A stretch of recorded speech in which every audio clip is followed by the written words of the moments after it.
जी यहाँ विराजमान हैं। तो आज हम ग्रंथादिराज समय सार के एक विषय पर हम चर्चा करेंगे।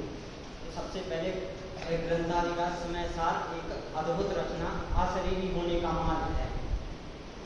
इसको गुरुदेव श्री ने अशरीरी होने का मार्ग बताया, सिद्ध बनने का मार्ग इसमें है, इसलिए उन्होंने कहा है अशरीरी होने का मार्ग इस शास्त्र में है, इसलिए अशरीरी होने का शास्त्र से कहा। तो वास्तव में शास्त्र में ऐसा क्या है जो गुरुदेव श्री ने कह दिया। गुरुदेव श्री ने 19 बार प्रवचन की और गुरुदेव श्री ने इतनी आसानी से कह दिया कि अशरीरी होने का मार्ग है। कुछ तो होगा इस शास्त्र में ऐसा। तो आज हम वही जानने का प्रयास करेंगे कि इस शास्त्र में क्या है वास्तव में। इस शास्त्र को पंडित कैलाश चंद्र जी ने कहा, तत्वार्थ को जैन दर्शन का शरीर कहा तो जैन दर्शन की आत्मा समय सार को कहा। ऐसा कुंद आचार्य भगवत देव श्री आचार्य भगवत कुंद देव कलिकाल सर्वज्ञ, उन्होंने इस ग्रंथ की रचना की समय सार की। तो उन्होंने इस ग्रंथ में ऐसा क्या लिख दिया कि उन्हें कलिकाल सर्वज्ञ की उपाधि प्राप्त हो गई और कलिकाल सर्वज्ञ के बाद इस ग्रंथ को जैन दर्शन की आत्मा कहा जाने लगा।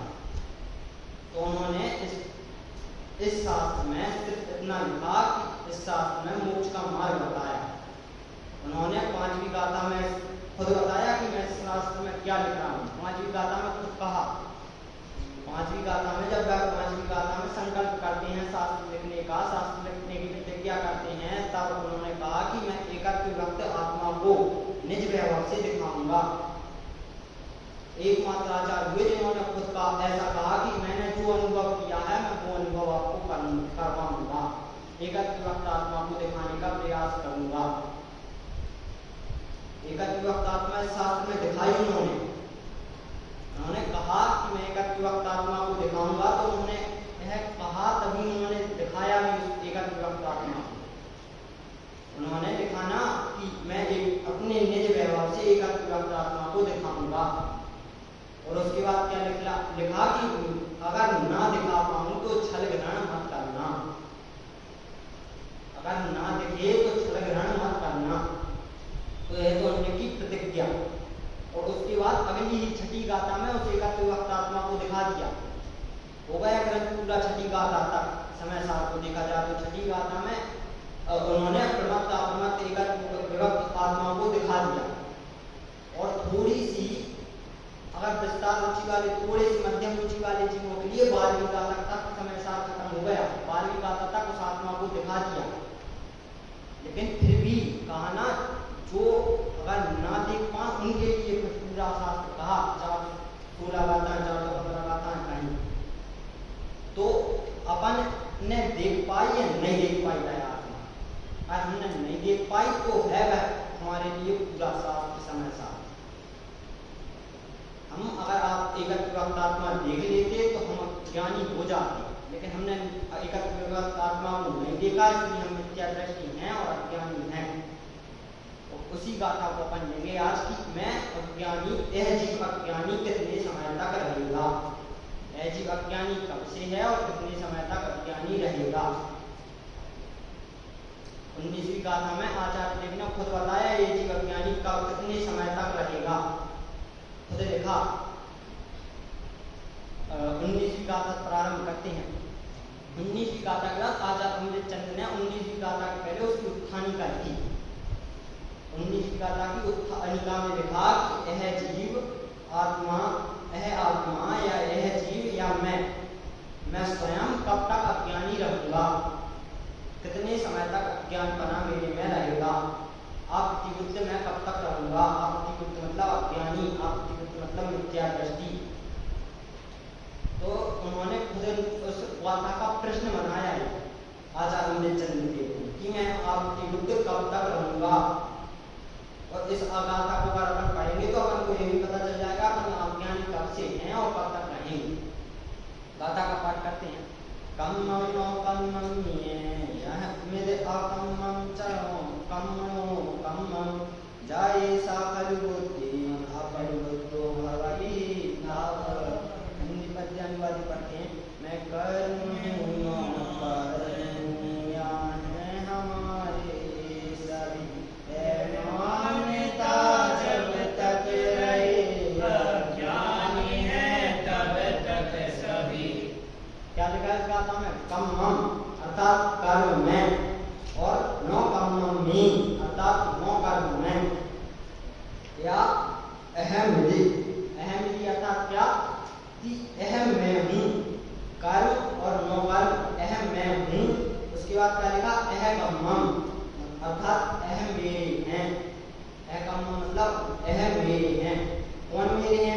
जा और यह मेरे हैं, तो कौन मेरे हैं? कर्म और नौकर्म।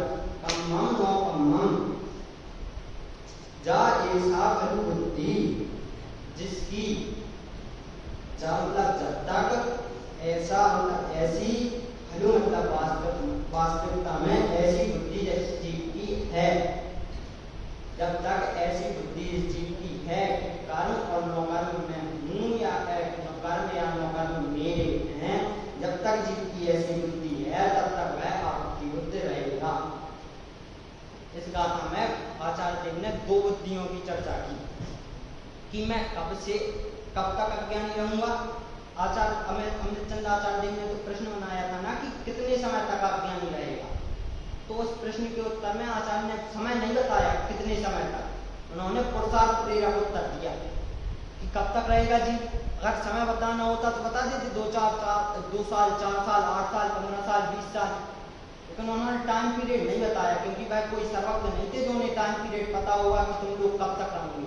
उन्होंने पुरुषार्थ प्रेरक उत्तर दिया और सब जनों के लिए उत्तर दिया कि यह जीव अज्ञानी कब तक रहेगा, कि जब तक अजीव इन बुद्धियों को अपना मानेगा, या कर्म या नौकर्म को अपना मानेगा, या यह मैं हूँ या यह मेरे हैं, इस प्रकार की बुद्धि जब तक इस जीव की रहेगी तब तक वह अज्ञानी रहेगा।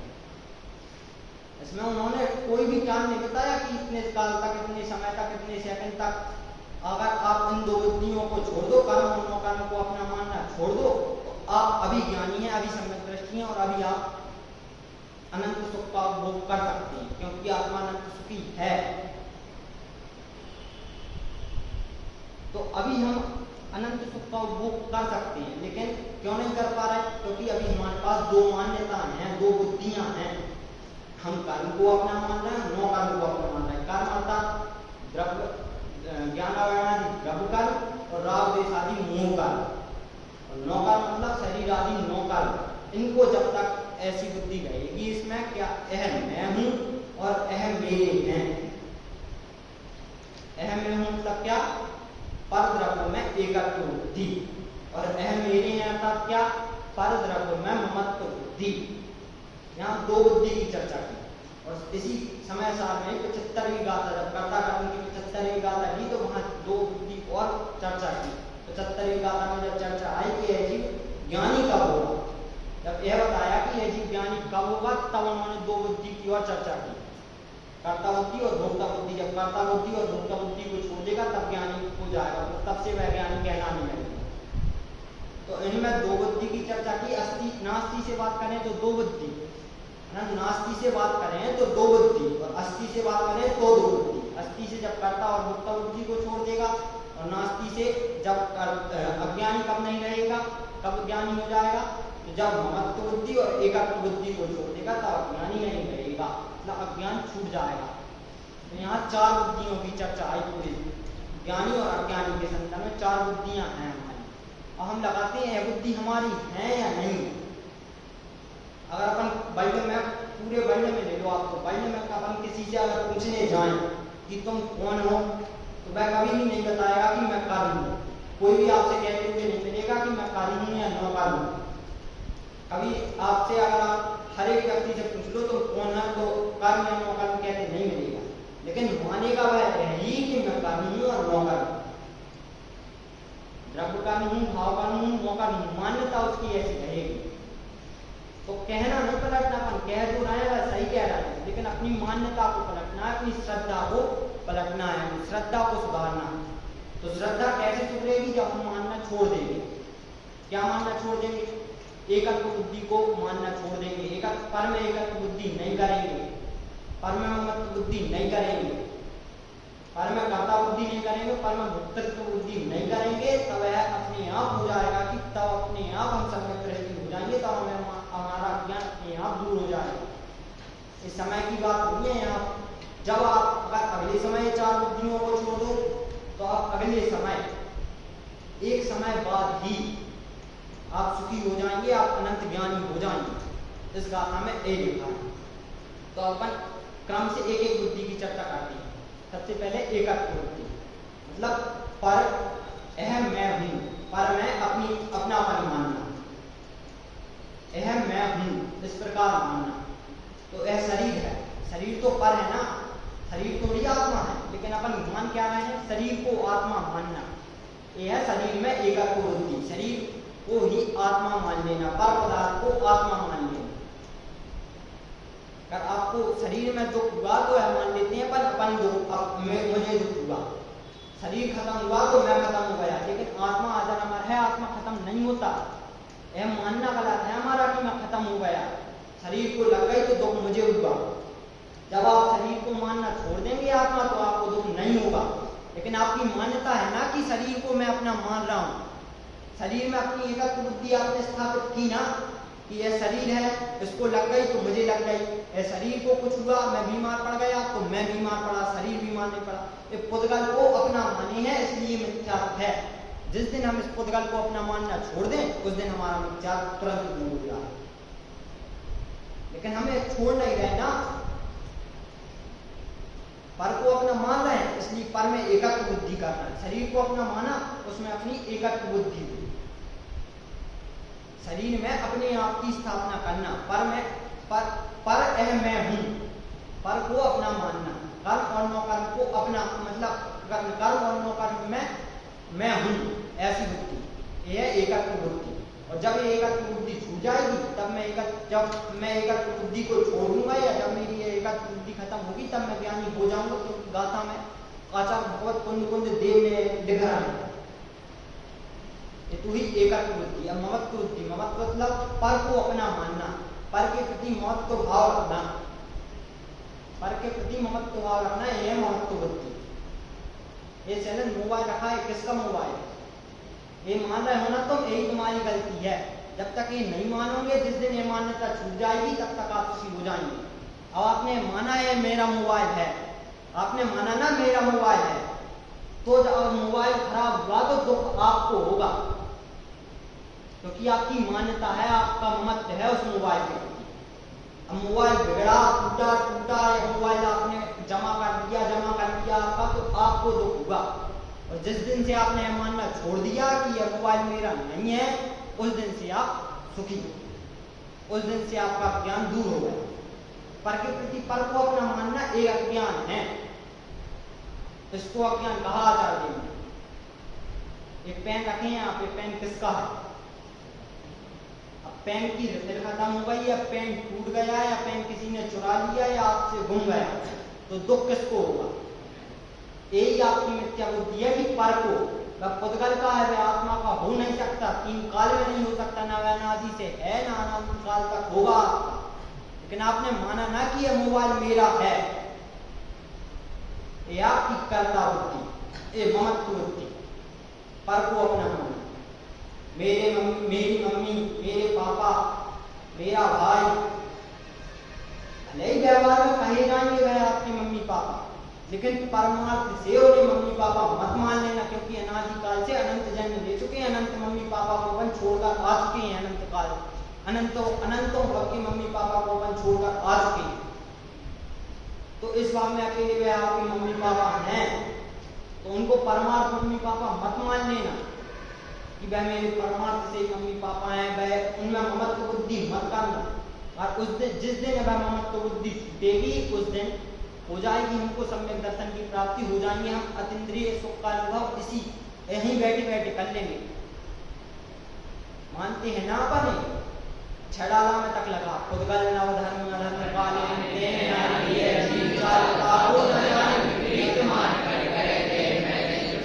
हम मान रहे हैं ना पुद्गल को अपना, तभी तो अपनी पहचान नहीं हो पा रही है। निज की पहचान कब होगी? जब हम पुद्गल को पुद्गल जानेंगे, पर को पर जानेंगे। हमने पर को पर जान लिया, उस दिन हमें हो गई निज की पहचान। लेकिन हम अभी तक नहीं जान रहे ना, पर में ममत्व बुद्धि करे है ना। और ज्ञानी कब होंगे हम? ज्ञानी के लिए 75वीं गाथा में लिखा, दो बुद्धि की चर्चा और की 75वीं गाथा में, कर्ता बुद्धि और भोक्ता बुद्धि समय सारणी। तो अगर हम पर मैं करता, मैं पर का कुछ कर सकता हूं, यह आत्म द्रव्य, यह जीव द्रव्य, एक द्रव्य दूसरे द्रव्य का कुछ भी नहीं कर सकता, इतना सा फेर बदल नहीं कर सकता। अत्यंत भाव पड़ा है हमने, एक द्रव्य दूसरे द्रव्य का कुछ नहीं कर सकता, फिर भी हम मान रहे हैं ना कि मैं कर सकता हूँ। कॉलेज में असाइनमेंट टीचरों ने लिखने दिया, तो किसने लिखा असाइनमेंट? मैंने। दुख तुम्हें होगा जिसने माना है ना ये असाइनमेंट मैंने लिखा, असाइनमेंट का करता मैं, जिसने माना है उसको दुख होगा। प्रवचन कौन सुन रहा है? सीडी प्रवचन कौन सुनता है? मैं नहीं सुनता। भाषा वर्णनाएं हैं वह अपने रूप परिणामित होती हैं और मेरी सुनने की अगर योग्यता होगी तो मैं तुरंत सुन लूंगा, मगर सुनेगा कौन? खुदगल सुनेगा। आत्मा तो सिर्फ जानता दिखता है। मैंने प्रवचन किए तो मैंने प्रवचन नहीं किए, ऐसी उपादानगत योग्यता थी, मैं तो सिर्फ निमित्त हूं इसमें। मैंने प्रवचन नहीं किए। प्रवचन किसने किए? कि वह तो भाषा वर्णना का कार्य है, पुद्गल का कार्य है, पुद्गल ने किया। मैंने थोड़ी की बात प्रवचन। प्रवचन किसने किए? पुद्गल के कार्य था, पुद्गल ने किया।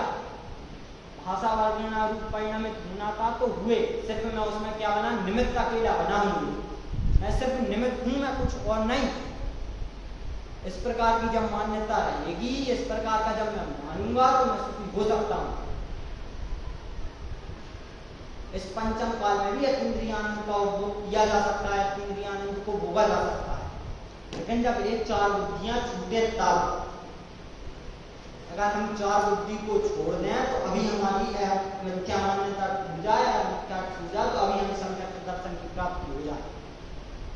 लेकिन हम क्यों नहीं कर पा रहे? पर में कर्तृ बुद्धि, पर की कर्ता बुद्धि, पर में महत्व बुद्धि और पर की भोक्ता बुद्धि। पर को मैं भोग सकता हूं। खाना किसने कहा? खाना को आप खा सकते हैं? नहीं खा सकते। खाना है, भोजन है। भोजन कौन करता है? नाश्ता कौन करके आ जाता है? और आप करके आए होते तो आप अभी लगता है वहां आप करके आ ही नहीं सकते। आत्मा एक कण का भी उपभोग नहीं कर सकता पर पदार्थ। लेकिन आपने माना ना कि मैं शरीर ने भोजन किया था तो मैंने भोजन किया। ये हुई एकत्व बुद्धि, महत्व बुद्धि, कर्ता बुद्धि, भोक्ता बुद्धि। ये चार बुद्धियों को जिस दिन ये जीव छोड़ देगा, इन चार बुद्धियों में जिस दिन ये जीव नहीं लगेगा, पर पदार्थ को जिस दिन पर जान लेगा, उस दिन ऐसे सम्यक दर्शन की प्राप्ति हो जाएगी।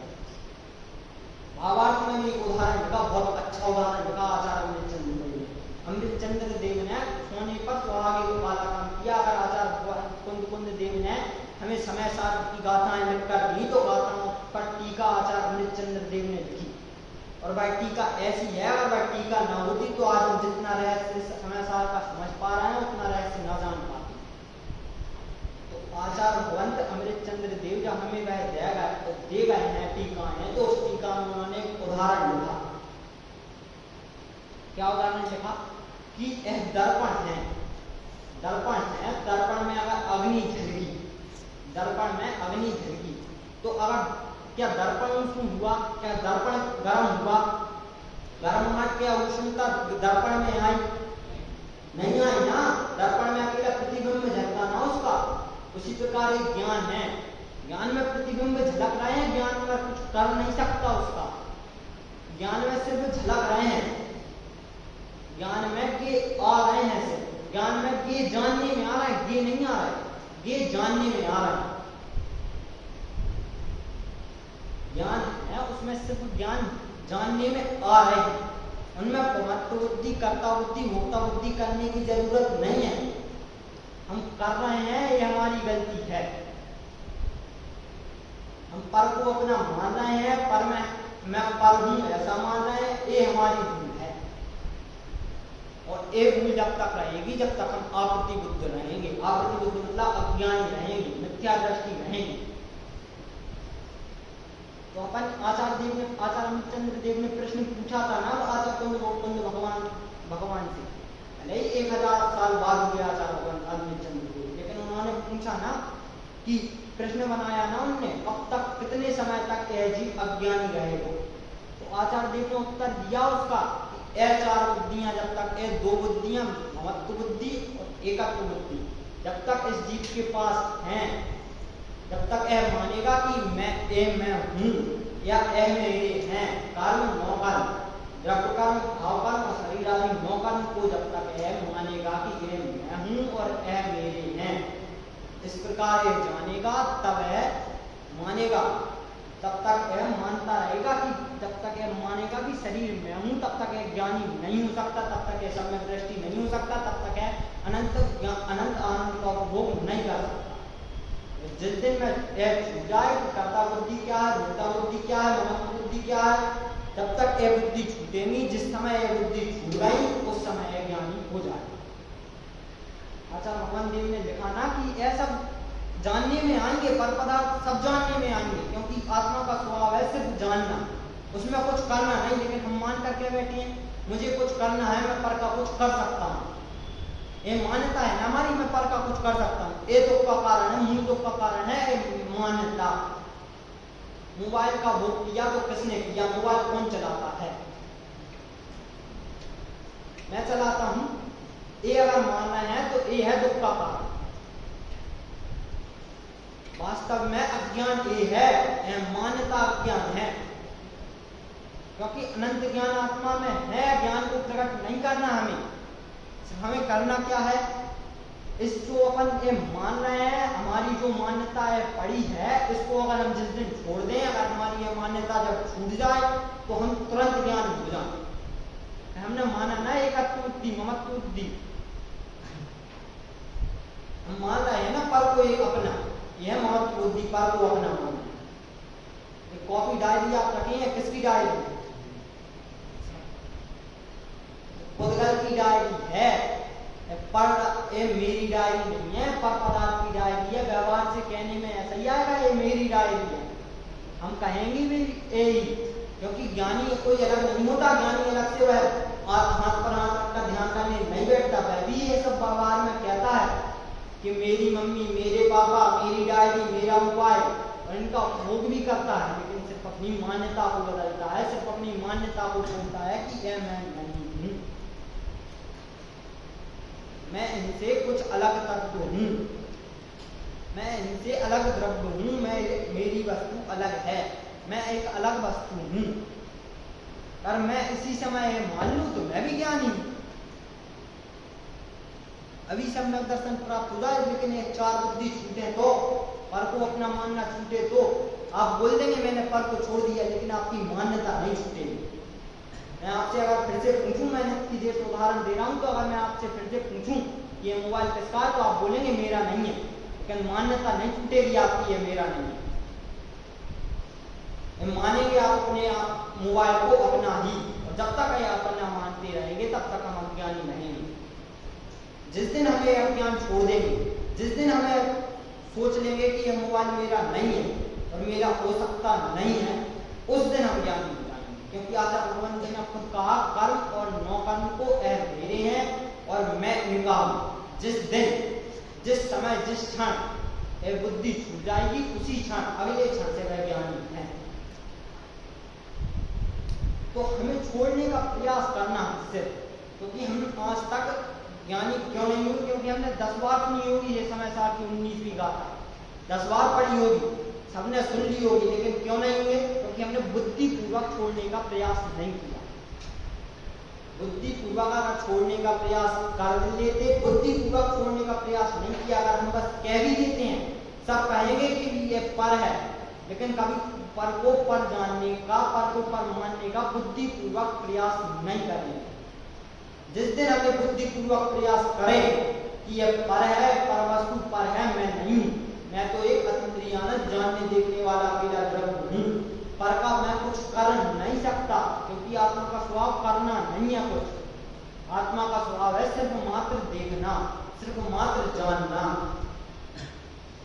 अनंत ज्ञान आत्मा में है, आत्मा अनंत काल से ज्ञानी है, लेकिन पर्याय में जो अज्ञानता है, पर्याय में अपनी दृष्टि में जो अज्ञानता है, अपनी दृष्टि में जो मान्यता है, जब वह मान्यता छूटेगी तो आत्मा तो अनंत ज्ञान स्वभावी ही है। आत्मा का ज्ञान स्वभाव है तो आत्मा ज्ञान स्वभावी है। आत्मा को ज्ञान अज्ञानी है नहीं, लेकिन अपनी जो मान्यता है उसके कारण अपन को आत्मा ज्ञानी लग रही है। तो जिस दिन हमें चार बुद्धियां छोड़ दें, अर्थात चार मान्यता छोड़ दें, उस दिन हमें अनंत ज्ञान हो जाए, अनंत सुख हो जाए, अनंत सुख का इधर यहीं बैठे बैठे उपभोग कर ले। पर पदार्थ ज्ञान में झलक रहे हैं, पूरे पर पदार्थ जितने भी पर पदार्थ हैं वह ज्ञान में सिर्फ झलक रहे हैं। जैसे दर्पण में अग्नि झलकी तो दर्पण गर्म हुआ या नहीं हुआ? नहीं हुआ ना दर्पण गर्म। उसी प्रकार है ये आत्मा ज्ञान, आत्मा के ज्ञान में ये सब पर पदार्थ झलक रहे हैं, लेकिन आत्मा तो ज्ञान ज्ञेय रूप नहीं हुआ ना। आत्मा तो ज्ञेय रूप नहीं हुआ ना, आत्मा ने ज्ञेय को सिर्फ जाना है, लेकिन मान्यता हमारी बुद्धि है, हमारी मान्यता के लिए वह गलत है। उस मान्यता को हम छोड़ दें, पर पदार्थ जानने में आएंगे क्योंकि आत्मा का स्वभाव है जानना, लेकिन मानना स्वभाव नहीं है आत्मा। अपन मान रहे हैं, ये हमारी गलती। कल भी नए चक्र की क्लास में ही चर्चा आई, सर्वगत और असर्वगत में। आत्मा में यह सब जानने में आएंगे, लेकिन यह आत्मा अपने प्रदेशों को छोड़कर उनके प्रदेशों में जान नहीं सकता, नहीं जाएगा। कल शाम को नए चक्र की चर्चा में भी, एक नए चक्र की चर्चा जब चल रही थी तब भी यही आया था, सर्वगत और असर्वगत में आत्मा सिर्फ जानता है। आत्मा में पर पदार्थ का सिर्फ ज्ञान मात्र है, ज्ञान हो रहा, पर पदार्थ को आत्मा नहीं हो रहा। तो हम क्यों नहीं माना कि पर पदार्थ को आत्मा नहीं हो? हमारी मान्यता क्यों नहीं पलट रही? बस ये मान्यता का खेल है। हम मान्यता, इतनी सी मान्यता को पलट ले, इतनी सी मान्यता में अगर हम बस इतना जान ले कि आत्मा पर को ग्रहण नहीं कर सकता, पर में ममत्व बुद्धि नहीं कर सकता, पर में ममत्व बुद्धि करने में मेरा घाटा है, सिर्फ इतना मान ले घाटा मेरा है, तो अभी हम सुखी हो जाए। पर की एकत्व बुद्धि, पर की महत्व बुद्धि, पर की कर्ता बुद्धि, पर की भोक्ता बुद्धि, दो बुद्धि की चर्चा इस गाथा में, दो बुद्धि की चर्चा 75 की गाथा में। तो इस चार बुद्धियों की, अगर हम चार बुद्धियों को जान लें और बुद्धि पूर्वक छोड़ने का प्रयास करें तो हम सुखी हो सकते हैं, हम ज्ञानी हो सकते हैं। प्रश्न किया आपत्ति बुद्धता का, आपत्ति बुद्धता मतलब अज्ञानता। हमारी अज्ञानता कब तक? जब तक इन चार मान्यता में हम हैं, इन चार चीजों को अपना मान रहे हैं, इन चार चीजों में मान्यता हमारी है, जब तक अज्ञानता। अगर हम इसी समय मान्यता छोड़ दें तो हम इसी समय ज्ञानी। ज्ञानी कोई अलग से नहीं होता कि ज्ञानी है तो वह पीले कपड़े सफेद कपड़े ही पहनकर बैठेगा, वह ज्ञानी नहीं है कि धोती दुपट्टा ही दिन भर पहने रहेगा। ज्ञानी मतलब यह चार मान्यता को जो नहीं मानता है, पर में एकत्व बुद्धि जो नहीं करता, पर में महत्व बुद्धि जो नहीं करता, पर में कर्ता बुद्धि जो नहीं करता, वह ज्ञानी। पर में भोक्तृत्व बुद्धि जो नहीं करता, वह ज्ञानी है। लेकिन हमने जब तक ये माना है कि मेरा है, मैं हूँ, पर पदार्थ मैं हूँ, पर पदार्थ मेरा है, मैं पर पदार्थ का कुछ कर सकता हूँ और मैं पर पदार्थ को भोग सकता हूँ, जिस दिन मेरी ये बुद्धि छूटेगी मैं ज्ञानी हो जाऊंगा। यही इसी पंचम काल में यहीं बैठे बैठे अतीन्द्रियानंद का उपभोग कर लूंगा। लेकिन अगर मेरी यह मान्यता नहीं छूटी तो मैं अज्ञानी हूँ और अज्ञानी रहूंगा। कब से अज्ञानी हूँ? जब से ये मान रहा हूँ कि, जब से ये मानता आ रहा है कि पर पदार्थ का मैं कुछ कर सकता हूँ, तब से अज्ञानी। कब तक अज्ञानी रहेगा? जब तक ये मान्यता रहेगा कि पर पदार्थ मेरा कुछ कर सकते हैं, मैं पर पदार्थ का कुछ कर सकता हूँ, तब तक अज्ञानी रहेगा। तो सिर्फ एक चार बुद्धियों को बुद्धि पूर्वक छोड़ने का प्रयास करें और हम भी मोक्ष सुख में जाएं, मोक्ष अतीन्द्रियानंद का उपभोग करें, सम्यक दर्शन प्राप्त करने का प्रयास करें, तो हम भी प्राप्त कर सकते हैं और हम उस सम्यक दर्शन को प्राप्त करें। इसी में लगा